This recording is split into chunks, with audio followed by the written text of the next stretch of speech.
ചരിത്രത്തിലെ ഏറ്റവും ഭീകരമായൊരു നിമിഷം ഹിരോഷിമ. എന്തിനായിരുന്നു അത്? നമുക്ക് നോക്കാം.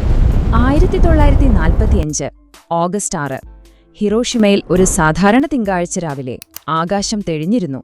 കൃത്യം 8:15 ഒരു അമേരിക്കൻ ബോംബറിൽ നിന്ന് എന്തോ ഒന്ന് താഴേക്ക്. 43 സെക്കൻഡ് അത് താഴേക്ക് പതിച്ചു. പെട്ടെന്നൊരു മിന്നൽ. 4000 ഡിഗ്രി സെൽഷ്യസ് ചൂടുള്ള ഒരു തീഗോളം. 80,000 പേർ തൽക്ഷണം മരിച്ചു. ബോംബിന്റെ സൃഷ്ടാവ് ഓപ്പൺഹൈമർ ഓർത്തു, ഞാൻ മരണമായി, ലോകങ്ങളുടെ അന്തകനായി. പക്ഷേ എന്തിനായിരുന്നു ഇങ്ങനെയൊന്ന്? ഇതിന്റെ ഉത്തരം രണ്ടാം ലോക മഹായുദ്ധത്തിലാണ്. ലോകം രണ്ടായി വിഭജിക്കപ്പെട്ടിരുന്നു, അച്ചുതണ്ട് ശക്തികളും സഖ്യകക്ഷികളും. അമേരിക്ക ആദ്യം യുദ്ധത്തിൽ നിന്ന് വിട്ടുനിന്നു. പക്ഷേ പേൾ ഹാർബറിലെ ജപ്പാന്റെ അപ്രതീക്ഷിത ആക്രമണം അവരെ കളത്തിലിറക്കി. ജപ്പാനിലെ സൈനിക സംസ്കാരം വളരെ വ്യത്യസ്തമായിരുന്നു. ശത്രുവിന് മുന്നിൽ കീഴടങ്ങുന്നത് അവർക്ക് ചിന്തിക്കാൻ പോലും പറ്റില്ലായിരുന്നു.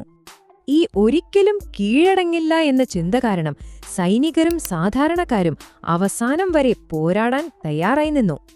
ഇത് ശരിക്കും കണ്ടത് ഒക്കിനാവ യുദ്ധത്തിലാണ്. അമേരിക്കൻ സേന നേരിട്ടത് അവിശ്വസനീയമായ ചെറുത്തുനിൽപ്പായിരുന്നു.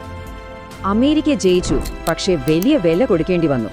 ഒറ്റ യുദ്ധത്തിൽ അവർക്ക് നഷ്ടമായത് 12,000 സൈനികരെയാണ്.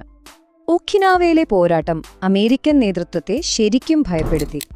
കരയുദ്ധമില്ലാതെ ജപ്പാനെ എങ്ങനെ തോൽപ്പിക്കും? പ്രസിഡന്റ് ട്രൂമാന് മുന്നിൽ ഒരു വലിയ ചോദ്യമുണ്ടായിരുന്നു. വലിയൊരു കരയുദ്ധമോ അതോ ആ പുതിയ രഹസ്യായുധമോ?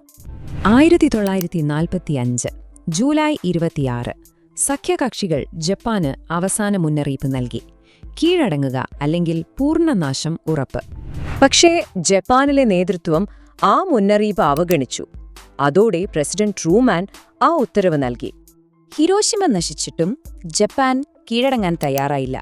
3 ദിവസത്തിനു ശേഷം നാഗസാക്കിയിലും ബോംബ് വീണു.